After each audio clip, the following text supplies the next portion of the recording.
तो फिल्म की शुरुआत में हम मेन कैरेक्टर ब्रैड को देखते हैं, जो एक पायलट था। वो एयरपोर्ट पर आगे बढ़ रहा था, साथ ही अपनी बेटी से वीडियो कॉल पर बात भी कर रहा था। वो उसे कहता है कि मैं काम खत्म करके जल्दी तुमसे मिलने आऊंगा, जो सुनकर खुश हो जाती है। इसके बाद ब्रैड पायलट वाले केबिन में आकर अपने साथी पायलट से मिलता है और दोनों अपने अपने बारे में बातें करने लगते हैं। फिर फौरन बाद ब्रैड को बाहर बुलाया जाता है। एक ऑफिसर उसे बताता है कि इमरजेंसी की वजह से तुम्हें एक कातिल को अपने साथ ले जाना पड़ेगा, जो बहुत ही ताकतवर है, जिसका नाम टोनी है। ये जिम्मेदारी हम तुम्हें इसलिए दे रहे हैं क्योंकि तुम काफी समझदार हो, जिस पर वो मान जाता है और अपने प्लेन की बाकी स्टाफ से आकर मिलता है। और ये लोग मुसाफिरों के बारे में बात करने लगते हैं कि सब आ गए हैं कि नहीं। और जैसे ही फिर सारे मुसाफिर आकर प्लेन में बैठ जाते हैं तो ये लोग फौरन अपनी उड़ान भरते हैं। ब्रैड अपने साथी पायलट को बताता है कि मैं अपनी बेटी से बहुत प्यार करता हूँ और बहुत जल्द उससे मिलने वाला हूँ। हमारे एक दूसरे के अलावा और कोई नहीं है। और फिर ये लोग रात तक प्लेन में सफर करती रहती है। लेकिन तभी अचानक मौसम बिगड़ने लगता है, जिस वजह से ब्रैड परेशान नजर आता है क्योंकि उसे कुछ ठीक नहीं लग रहा था। वो सभी मुसाफिरों को सीट बेल्ट बांधने के लिए कहता है। रेडियो के जरिए वो अपने सेंटर से बात करने की कोशिश भी करता है, पर उसकी बात नहीं हो पाती क्योंकि आहिस्ता आहिस्ता यहाँ के सारे रेडियोस काम करना बंद कर देते हैं। अब तभी अचानक बिजली का तेज झटका प्लेन से आकर लगता है, इस वजह से प्लेन हिलने लगता है। ब्रैड को फिक्र होने लगी थी, इसीलिए जब वो सारे मुसाफिरों को देखने जाता है तो उसे सुकून की सांस आती है क्योंकि सब मुसाफिर ठीक थे। पर यहाँ धीरे धीरे करके लाइट बंद होती जा रही थी, जिस बीच एक बार फिर प्लेन को झटका लगता है, जिससे ब्रैड गिर जाता है और उसके माथे पर चोट लग जाती है। इस सारे सूरत हाल की वजह से सारे ही मुसाफिरों की हालत खराब होने लगी थी। ब्रैड वापस केबिन में आकर अपने साथी के साथ मिलकर प्लेन को संभालने में लग जाता है। काफी मुश्किल टाइम था उनके लिए क्योंकि एक तो रेडियो काम नहीं कर रही थी, ऊपर से स्क्रीन पर भी उन्हें आगे का कुछ भी दिखाई नहीं दे रहा था। तब ब्रैड कहता है कि हमें प्लेन को नीचे लाना होगा क्योंकि अगर एक और झटका लगा तो प्लेन तबाह हो जाएगा। तो फौरन ये लोग प्लेन नीचे लेने लगते हैं। सारे मुसाफिर डरे हुए थे। एक औरत फिर अपनी सीट बेल्ट खोल देती है। उसे देखकर टोनी का ऑफिसर भी ऐसा ही करता है। प्लेन के भी नीचे की तरफ जा रहा था तो ऊपर वाली साइड से वो जोर से टकराते हैं, इतनी जोर से कि फौरन ही उनकी मौत हो जाती है। अचानक तेजी से प्लेन नीचे आने लगता है। तब ब्रैड और उसका साथी जल्दी से इसे कंट्रोल में कर लेती है। तभी एयर होस्टेस आकर ब्रैड को बताती है कि मुसाफिरों की हालत खराब हो रही है, जिस पर वो कहता है कि सबको संभालो, अपनी अपनी सीट्स पर बैठने का कहो क्योंकि जल्दी हम करीबी एयरपोर्ट पर उतरने वाली है। अब ये दोनों देखती है कि हम एक आइलैंड के ऊपर से गुजर रही है, तो कोई और रास्ता फिलहाल ना होने पर ये इस आइलैंड पर प्लेन उतारने का फैसला करती है। वो कोई ठीक सी जगह देखकर फिर प्लेन को उतार ही देती है। हालांकि उन्होंने इमरजेंसी लैंडिंग की थी, पर फिर भी सही सलामत वो उतर ही गई थी। अब ब्रैड और उसका साथी तब खुश होते हैं जब उन्हें पता चलता है कि थोड़ी बहुत बिजली अभी भी प्लेन में है। जिसके बाद ब्रैड सभी को नीचे उतरने का कहता है। उधर प्लेन की कंपनी का मालिक भी देख लेता है कि अचानक प्लेन कहीं गायब हो गया है, क्योंकि उसने प्लेन को लैंड होते हुए नहीं देखा था और काफी देर से रेडियो खराब होने की वजह से उसका राब्ता भी नहीं हो पाया था, इसीलिए वो थोड़ा टेंशन में नजर आता है। अब एयर होस्टेस ब्रैड को आकर बताती है कि टोनी को लाने वाली ऑफिसर की मौत हो गई है। जैसन ब्रैड को दुख तो होता है, पर वो उसे कहता है कि चलो जो भी हुआ अब बाकी मुसाफिरों का ख्याल रखो। अब सारे लोग इस सोच में थे कि हम यहाँ क्यों उतरे हैं, जिस वजह से ब्रैड सामने आकर बताता है कि इमरजेंसी की वजह से हमें यहाँ उतरना पड़ा। प्लेन में अभी भी थोड़ी बहुत बिजली मौजूद है, जिससे हम बाकी बिजली की चीजों को ठीक कर लेंगे। तब तक आप लोग यहाँ आराम से रहिए, खाना पानी मिलेगा और रहने की जगह भी, और आप लोग घबराइएगा नहीं, बहुत जल्द हम यहाँ से निकल जाएंगे। उधर प्लेन कंपनी के मालिक की मुलाकात एक रेस्क्यू एक्सपर्ट से होती है, जो ऐसे लोगों को खोज निकालने का काम करता है जो मुश्किल में कहीं फंसे होते हैं। कंपनी का मालिक उसे कहता है कि मुझे मेरे प्लेन की सारी डिटेल्स, जैसे कि वो कहाँ गया, उसके वर्कर्स, मुसाफिरों की सबकी जानकारी चाहिए। अब ब्रैड प्लेन के पास आकर उसे ठीक करने में लग जाता है, पर वो देखता है कि प्लेन में पावर बिजली काफी कम है, इसीलिए इनको इंतजार करना होगा क्योंकि रेडियो भी अभी काम नहीं कर रहे। फिर जब वो इस बारे में अपने साथी पायलट को बताता है तो उसका साथी नक्शा देखकर बताता है कि हम एक प्राइवेट आइलैंड पर फंसे हुए हैं। ये कोई आजाद जगह नहीं है, बल्कि यहाँ एक प्राइवेट आर्मी का कब्जा था, जो बुरे लोग थे क्योंकि उसमें सारे ही गुंडे थे, और अगर उन्होंने हमें कोई भी नुकसान पहुंचाया तो गवर्नमेंट भी हमें नहीं बचा पाएगी। जो सुन ब्रैड कहते हैं कि अब कैसे भी करके हमें अपनी रेस्क्यू टीम को यहाँ बुलाना ही होगा ताकि वो आकर हम सबको बचा ले, क्योंकि यही एक रास्ता है यहाँ से निकलने का। अब ब्रैड सबके पास आकर उन्हें बताता है कि किसी खराबी की वजह से रेडियो अभी भी काम नहीं कर रहा, जो सुनकर सारे लोग काफी परेशान हो जाते हैं। ब्रैड उन्हें भी तसल्ली देता है कि हम आइलैंड की दूसरी साइड पर जाकर रेडियो को ढूंढेंगे और अपनी टीम से रेस्क्यू टीम को यहाँ भेजने के लिए कहेंगे, जो आकर आप सबको बचा लेगी और मेरे साथ टोनी जाएगा। ये कहकर वो टोनी की हथकड़ी खोल देता है और ये लोग आगे बढ़ जाते हैं।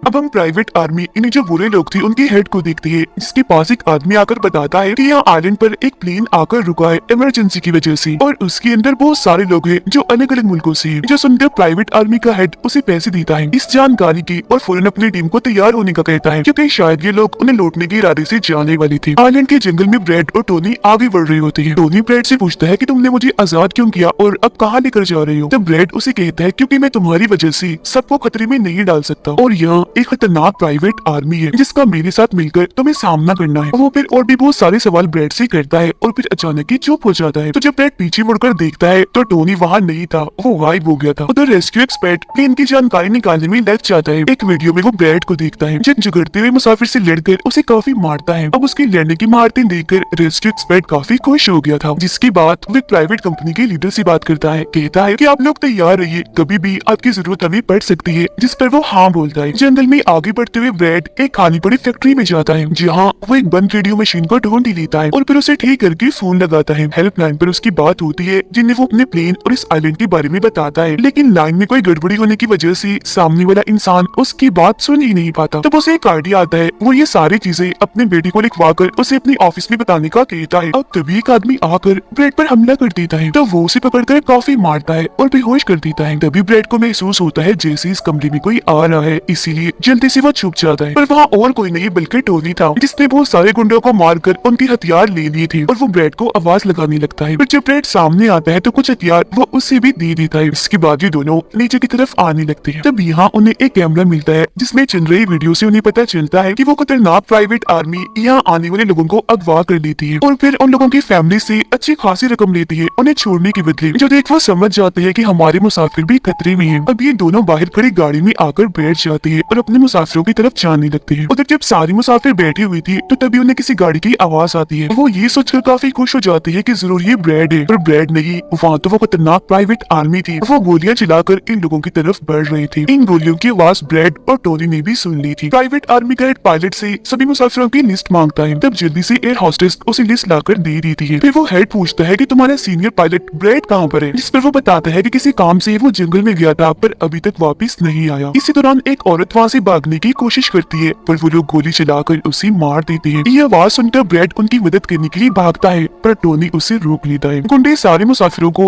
बस में बिठाने लगते हैं क्योंकि वो इन्हें अपने साथ ले जा रहे थे बंदी बनाकर। उनका लीडर अपने दो साथियों को कहता है कि प्लेन में जाओ और सारा जरूरी कीमती सामान ले आओ, जिसके बाद खुद वो सारे मुसाफिरों को लेकर यहाँ से निकल जाता है। तब ब्रेड टोनी पर गुस्सा करने लगता है कि वो हमारे लोगों को ले गए और तुमने मुझे जाने ही नहीं दिया। जिस पर टोनी उसे समझाता है कि वो काफी बड़ी आर्मी थी, खतरनाक लोग है वो, अगर तुम चली भी जाती तो इतनी बड़ी आर्मी से अकेले नहीं लड़ पाती। फिर अभी दोनों दुखी तो थे पर आगे बढ़ जाते हैं और उन दोनों गुंडों को पकड़ लेती है जो प्लेन से कीमती सामान ले रही थी। ब्रेड गन पॉइंट पर उनसे पूछता है कि मुसाफिरों को लेकर कहाँ गया होगा तुम्हारा हेड, जिस पर वो बताता है कि यहाँ एक खाली फैक्ट्री है, वहीं गए होंगे वो लोग। अब रेस्क्यू एक्सपर्ट को ब्रेड की बेटी से उधर की सारी सूरत हाल का पता चल गया था, यानी कि उनका प्लेन वहाँ एक आइलैंड पर फंसा हुआ है और साथ ही वहाँ एक काफी खतरनाक प्राइवेट आर्मी भी है। वो इस बारे में प्लेन कंपनी के मालिक को बताता है, जिस पर वो कहता है कि फौरन अपनी प्राइवेट टीम और रेस्क्यू टीम को भेजो। फिर ये लोग जैसे तैसे करके उस आइलैंड और उनके प्लेन को ढूंढ लेते हैं। जब इनके बीच फैसला होता है कि प्राइवेट टीम का लीडर सबसे पहले वहाँ जाएगा अपनी टीम के साथ। उधर एक गाड़ी के जरिए ब्रेड और टोनी फैक्ट्री की तरफ जा रही थी, जिसके पास पहुंचकर ये चुपके से अंदर घुस जाती है, जहाँ वो सारे गुंडे मुसाफिरों की वीडियोस बना रही थी, ये दिखाने के लिए कि कौन सा मुसाफिर किस मुल्क से है। अब प्राइवेट टीम भी प्लेन के पास पहुंच जाती है, पर इन्हें जब वहाँ कोई नहीं दिखता तो टीम का लीडर प्लेन के अंदर जाकर चेक करता है, जहाँ दो लोगों की लाशें थी। इसके अलावा वहाँ ब्रेड का छुड़ा हुआ मैसेज भी मिल जाता है, जो कि उस फैक्ट्री तक आने का रास्ता था। फैक्ट्री में दोनों छुपकर उन गुंडों पर नजर रख रही थी, जिनमें से दो गुंडों को वो पीछे से आकर पकड़ लेती है और मुंह बंद करके उनका दम घोट देती है, जिससे उनकी मौत हो जाती है।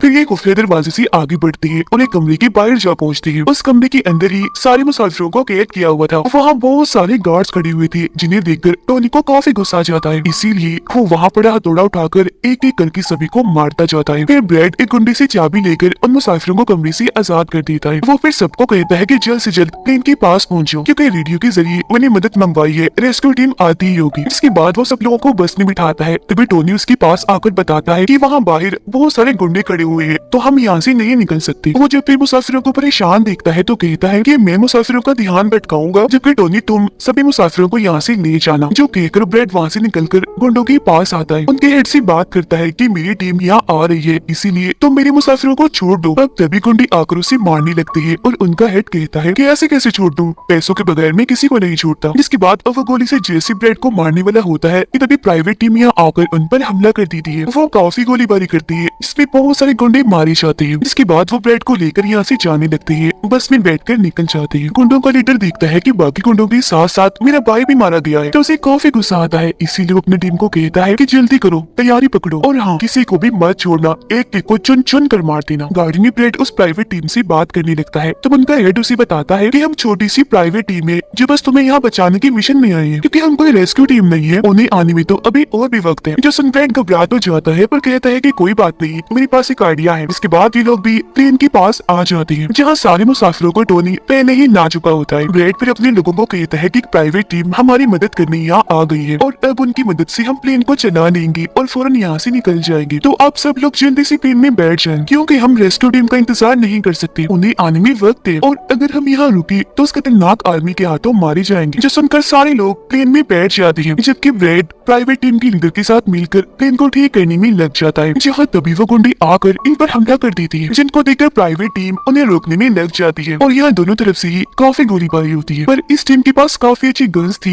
तो वो बहुत सारे गुंडों को मार गिराती है। ब्रेड टीम के लीडर को बताता है कि मैं अगले 5 मिनट में प्लेन को स्टार्ट कर दूंगा, मतलब कि चला दूंगा, जिसके बाद हम सब लोग उड़ान भरेंगे। फिर वो टोनी का शुक्रिया भी अदा करता है कि तुमने मेरा इतना साथ दिया। फिर ब्रेड गोलियों के बीच से ही होता हुआ अंदर आकर बैठ जाता है और अपने साथी पायलट के साथ मिलकर प्लेन चलाने लगता है। टोनी की गोलियां खत्म हो गई थी और जब वो प्राइवेट टीम का बैग चेक करता है तो उसे वहाँ पैसों से भरा हुआ एक बैग मिलता है। पर फिलहाल पैसों को ऐसे ही छोड़कर दूसरे बैग से गन लेकर दोबारा गुंडों से लड़ने लगता है, जहाँ तब तक ब्रेड भी पूरे प्लेन को घुमा भी चुका होता है। फिर वो प्राइवेट टीम भी प्लेन में चढ़ने लगती है। ब्रेड को प्लेन कंपनी का मालिक बताता है कि मैं तुम्हें कोई महफूज जगह बता दूंगा जहाँ तुम जा सकते हो। सभी लोग तो प्लेन में चढ़ जाते हैं पर टोनी नहीं चढ़ता। वो पैसों से भरा बैग लेकर वहाँ से भागने लगता है। तब उसे जाता हुआ देखकर प्राइवेट आर्मी उनके प्लेन पर हमला कर देती है। उनका हेड प्लेन के सामने रॉकेट लॉन्चर लाकर उन्हें एक ही झटके में उड़ाने का सोच रहा था, लेकिन उसे टोनी देख चुका था। वो उसे गोली मारकर गिरा देता है, ऐसा करने से रोक लेता है। ये देखकर ब्रेड को बहुत खुशी होती है, जिसके बाद वो अपनी पूरी ताकत लगाकर प्लेन उड़ाने में कामयाब हो ही जाता है। इस वजह से टोनी भी खुश था और वो भी फिर वहाँ से चला जाता है। ब्रेड प्लेन को आइलैंड से दूर ले जाता है, जबकि प्लेन का मालिक उसे एयरपोर्ट का बताता है जहाँ ये लोग जा सकते थे, जो काफी करीब था। तब ब्रेड उस तरफ प्लेन ले जाने लगता है, पर एक बार फिर प्लेन तबाह होने लगता है। इसलिए ब्रेड दोबारा से